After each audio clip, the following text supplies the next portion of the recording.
Hi friends, welcome to my channel. ఇంటింటి కథ రచించిన వారు డి కామేశ్వరి. తర్వాత కూతుర్ని చాటుగా సౌమ్యంగా బ్రతిమిలాడుతున్నట్టుగా మెత్తమెత్తగా మందలించాడు తండ్రి.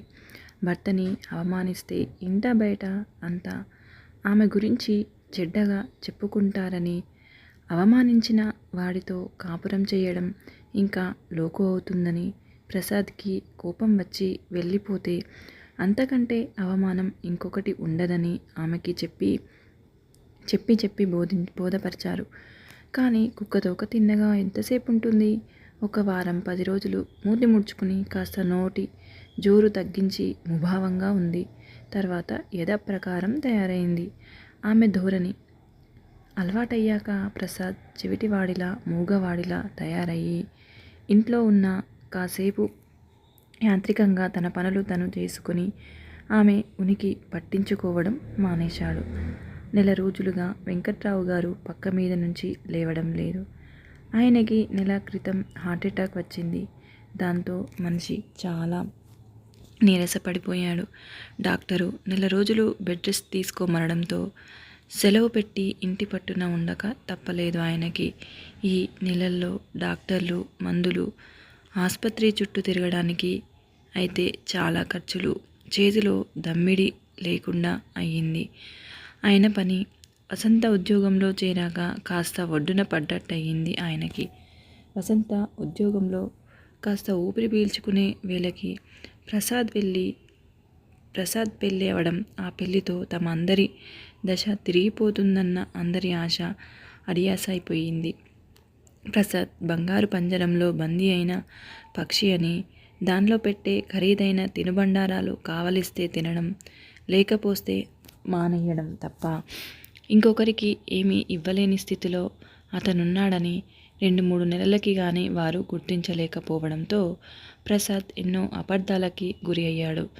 తాను బంగారు పంజరంలో బందీ అయిన చిలుక అని అతను నోరు విప్పి చెప్పుకోలేకపోవడంతో రాణివాసం దారికాక స్వజానాన్ని మర్చిపోయాడని కన్న తల్లిదండ్రులు సహితం కృతజ్ఞుడని తిట్టుకున్నారు. వెంకట్రావు గారికి ఒంట్లో బాగోలేక మంచాన పడి ఇంట్లో ఇబ్బంది అయ్యాక కాంతమ్మ ఇంకా సహించలేకపోయింది. మీరు ఊరుకోమన్నా ఊరుకోను. కన్నవాళ్ళు చచ్చారో బతికారో పట్టించుకోని కొడుకున్నా లేకపోయినా ఒకటే. అంతా కళ్ళు మూసుకుపోయాయా వాడికి పెళ్ళితో? పెళ్ళం తప్ప అంతా చచ్చామనుకున్నాడా? ఆ పట్టం కట్టుకున్నాక పట్టుమని 4 సార్లన్నా వచ్చాడా ఇంటికి? ఏదో అందలం ఎక్కిస్తారని, కాస్త ఆదుకుంటాడని, మన పిల్లలు పైకి వస్తారని, వాడు బాగుపడి సుఖపడతాడని అనుకుని ఈ పెళ్ళికి ఒప్పుకున్నాం. కానీ వీడిలా మారిపోయి ఇల్లరికం అల్లుడై కన్నవారి మొహం చూడడని అనుకోలేదు.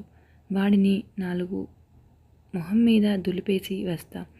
ఏం ఇంటికి పెద్ద కొడుకు, వాడిగా మాత్రం బాధ్యత లేదా? అడిగే హక్కు మనకి లేదా? కాంతమ్మ ఆవేశంగా అంది. పెళ్లిలో వారి భోగభాగ్యాలు చూసి అంతా సంతోషించారు. అంతే. ఆ సంతోషం పట్టుమని 10 రోజులు నిలవలేదు.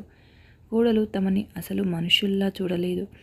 ఏదో సంబరంగా పెద్ద కొడుకు పెళ్ళి అని గృహప్రవేశం వేడుక చేసి నలుగురిని పిలుచుకోవాలంటే అదంతా అమ్మాయి వల్ల కాదని కొట్టిపారేశారు. ముచ్చటికి ఒకసారి తీసుకెళ్లాలన్న అమ్మాయికి ఇబ్బంది అన్నారు. ఆడపిల్లలు సరదాగా వదినగారితో మాట్లాడాలని మేడ మీదికి వెళ్తే అంటిముట్టనట్టు మాట్లాడింది. ఇంటి వైభోగం చూసి సంతోషించారు తప్ప కొడుకు కోడలు ముచ్చట ఏమీ తీరలేదు వారికి. లత మాట తీరు, ఆమెకి తమ పట్ల చిన్న చూపన్న సంగతి ఒకరితో ఒకరు చెప్పుకోలేకపోయినా ఇంట్లో అందరికీ అర్థమయ్యింది. పోనీ వాడన్నా సుఖంగా ఉంటే చాలు. పెద్దింట్లో పెరిగిన పిల్ల తమ ఇంటికి వస్తే ఇబ్బంది రాలేదు అని సరిపెట్టుకున్నారు. పెళ్ళయ్యాక ప్రసాద్ వేసే సూట్లు బూట్లు చూసి కాంతమ్మ తల్లి హృదయం ఎంతో సంతోషపడి కొడుకుని చూసుకుంటున్నందుకు కళ్ళు చాలవని గర్వపడింది. 2-3 సార్లు ఆఫీసు నుంచి అంత పెద్ద కారులో ఇంటికి వస్తే ఎవరో పైవాడు గొప్పవాడు వచ్చినట్లు హడావిడి పడ్డారంతా. తండ్రి కూడా కొడుకుతో పూర్వంలా చనువుగా మాట్లాడలేకపోయాడు. చెల్లెళ్ళు, తమ్ముళ్ళు, తల్లి అంతా ఊర్లో వాడితో మాట్లాడినట్లు మాట్లాడారు. అతని వైభోగం, ఆఫీస్లో అతని దర్జా, ఊర్లో పలుకుబడి అంతా బాగున్నా ముఖ్యమైంది తమందరూ ఎదురు చూసింది ఏదీ జరగలేదని అందరికీ నిరాశగానే ఉంది. తమ బతుకుల్లో ప్రసాద్ పెళ్లి వల్ల మార్పు లేదని, దానివల్ల తమకి ఒరిగిందేమీ లేదని అర్థమైపోయింది. అడగందే అమ్మన్న అన్నం పెట్టదు. వాడి ముఖం వాడు చూసుకున్నాడు. నెలకింత పంపమని చెప్పండి, అంతా కలిసి ఉంటాం. ఇల్లన్నాడు, కారన్నాడు, నిజమని నమ్మాం.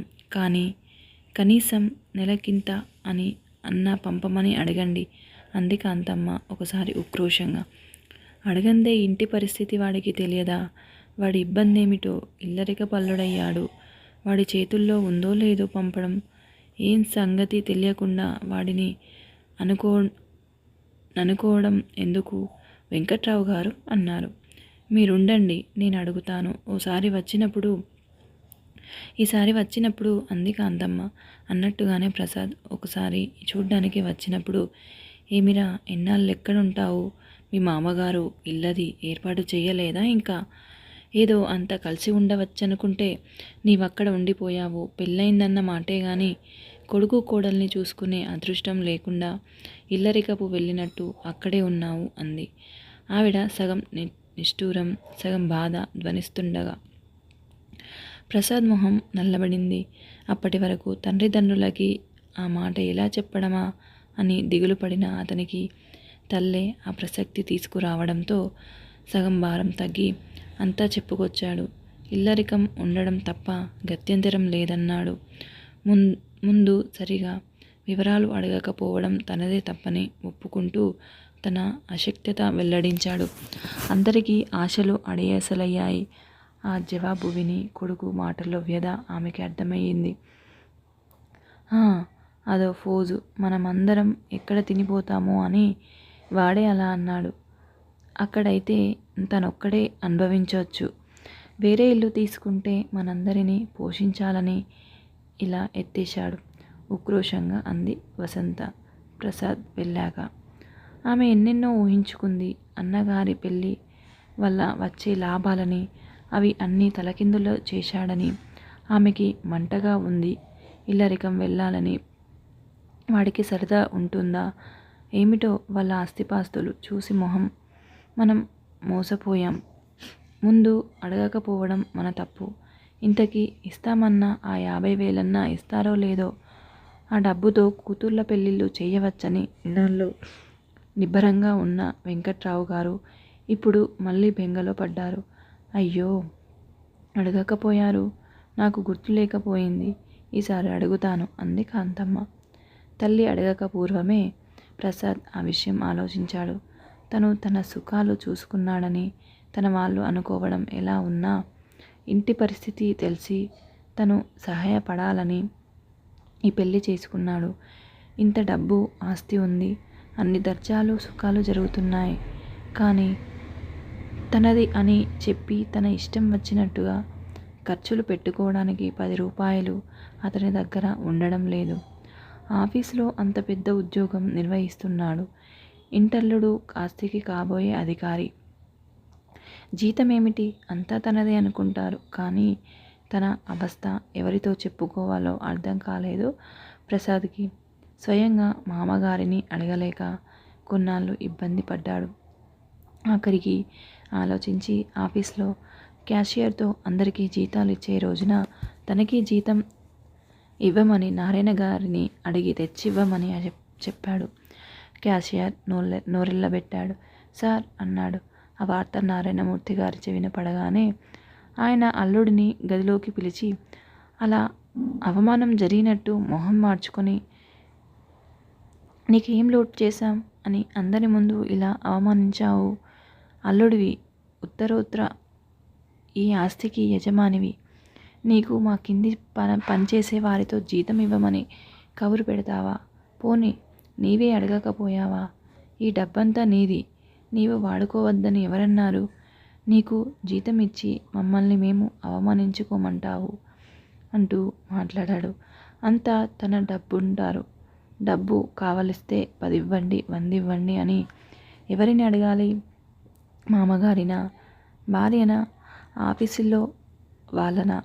సినిమాకి వెళ్ళాలన్నా, స్నేహితులతో ఏ హోటల్కి వెళ్ళాలన్నా జేబులో డబ్బు లేక ఎవరిని అడగాలో తెలియక అతను పడే అవస్థ దేవుడికెరుక.